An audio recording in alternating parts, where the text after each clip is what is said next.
Big truck, big truck. Downed him.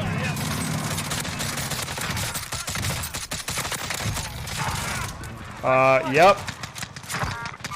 That was a cleanup. Hey, what's up guys? Today we have another video request from the YouTube comment section. This one is about how to push buildings. So before we get to the actual tips and tricks section of how to push those buildings, let's talk a little bit about why you push a building. So I want to preface all of this by saying pushing a building is not optimal. Buildings in Warzone are what I consider power positions. If you're holding a building, you have an advantage over the people pushing you. There's a couple of reasons for that. Reason number one is cover. When you're holding a building, you have the advantage of being stationary behind cover, while the people attacking your building are moving and therefore are not able to aim down sight or be taking cover nearly as easily. Reason number two is controlled choke and entry points. In most buildings, there's only a couple ways in or onto the rooftop, whether that be zip line, stairs, or just the entryway. This makes it much easier to control any potential ways for an enemy to come up and basically just hard scope at those doorways. So the reason I say this is I want you to consider why you are pushing a building. If your sole goal in Warzone is to get more wins, there is almost never a reason to push a building. However, if your goal in Warzone is to get more kills to get better at the game, there's definitely some situations where you will need to push a building. But you need to weigh the risks and know that you are at the disadvantage as the attacker pushing into that building and decide whether it's beneficial or necessary for you to attempt to take that building. Sometimes you're better off disengaging and letting the zone push that team out of the building naturally. But it's going to vary from round to round, situation to situation. Just be aware that you don't always have to push the team in the building. All right, let's get over to some tips and tricks. I'm going to walk you through some stuff in Plunder to kind of show you the buildings and how I like to push them, and then I've got a couple clips from my Twitch channel to illustrate those points. As always, don't forget to subscribe, click on the notifications button, like the video, and if you've got any comments, suggestions, or any future videos you'd like to see, put them in the comment section below, and you can come check me out at twitch.tv/modrummy. All right, let's get over the tips and tricks. As you're aware, most of the time, the enemy team is going to be camping up in this window up here.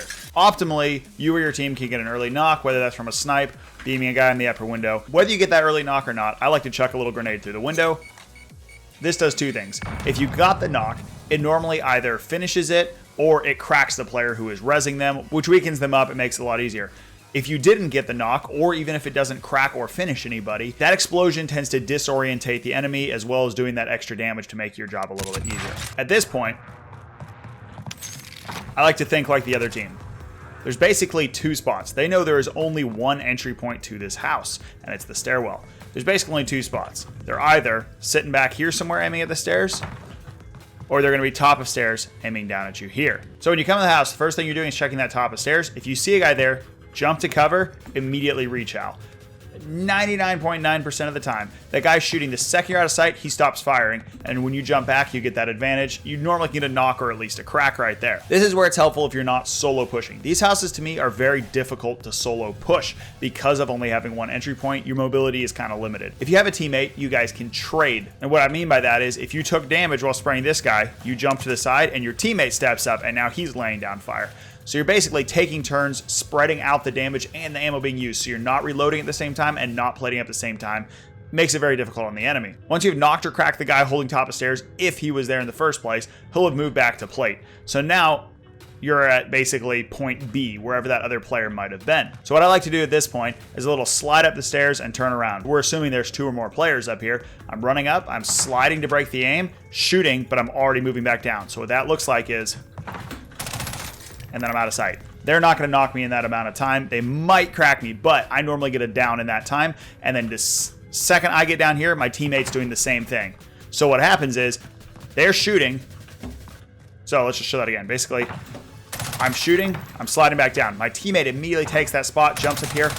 We get the wipe there almost every time. Because what happens here is this guy is either in the middle of rezzing the guy you knocked earlier, or his buddy's plating, so he's not ready to fire, while the other teammate or two shoots here. As soon as I'm out of sight, they stop firing, and they're not expecting the next guy to come. A lot of people right there go back over here to start plating, or they step to the side to reload, so when that second player comes up, they get a free kill. I have a clip after this showing a little bit of trading. We'll show at the end of the video of how we kind of do that. So anyways, that's how to push a building with a single staircase, in my opinion. It works most of the time. Obviously, it depends on the team. The thing I want you to be aware of, though, is you need to use audio cues, because more experienced players like to flank. When somebody's pushing here, a smart player pops out here and gets behind you. So you need to be using your audio cues, listening for that loud noise of footsteps. Listen. when they hit the ground and come in here. You need to be listening for that. So make sure you don't ignore your audio cues. If you hear breaking glass or you hear that noise of somebody jumping out a window, call it out to your teammate. Turn around because they most likely are flanking you. Just be aware.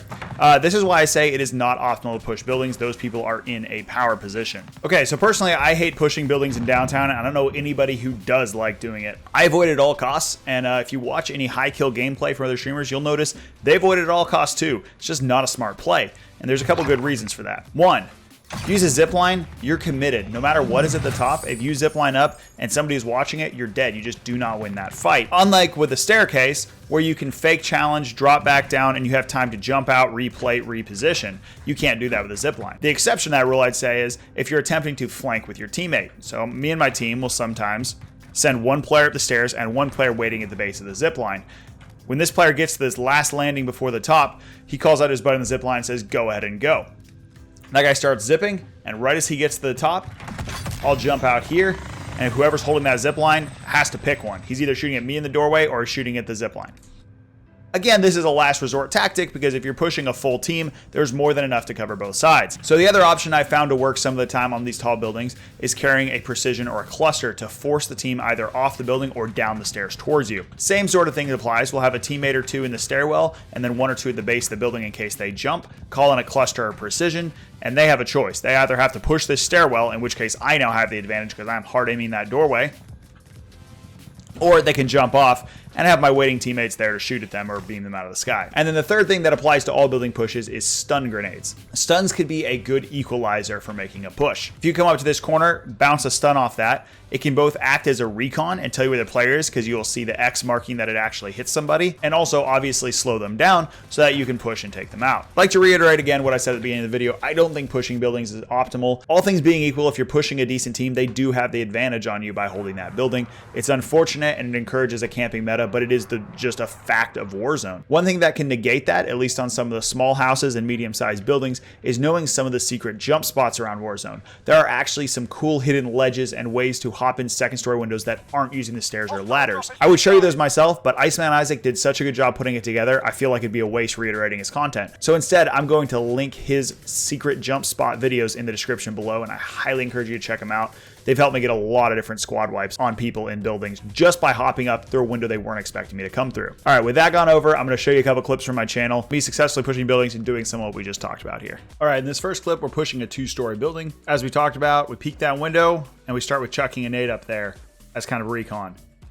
Okay, so right there, we saw the nade go off. A Semtex does enough damage to crack somebody if it's within that close proximity. I chucked that nade towards the close middle of the building, and I did not get a crack. I just got a little armor damage. So that told me there's people on this side of the building, like the far side of the building. So knowing that, there's almost for sure someone holding these stairs, or at least someone in that vicinity. I peek the stairs. There's a guy there. He didn't shoot back immediately, so I committed to the down. There's another here. I let my teammate know that I can hear at least one more player above me. I have one down. So we hear the res noise. I would have played it there, but I heard the res noise. It's like we might just be able to capitalize right here. But we didn't realize there was 3 players. So there's one resing back here and then one on this side here. So notice the second we took damage, we disengaged. I think this is really key. A lot of people commit to that fight because they took it and they're like, I'm going to keep shooting. Disengaging is huge. Gives you time to reload, replate, and just reset that fight, which we both did. We were on the same page. Backed up. The guy got a lucky headshot as I was backing away. So I back up to plate. One of the players did what I talked about earlier, jumped out this window, which is actually a great play. Thankfully, my teammate was waiting for it.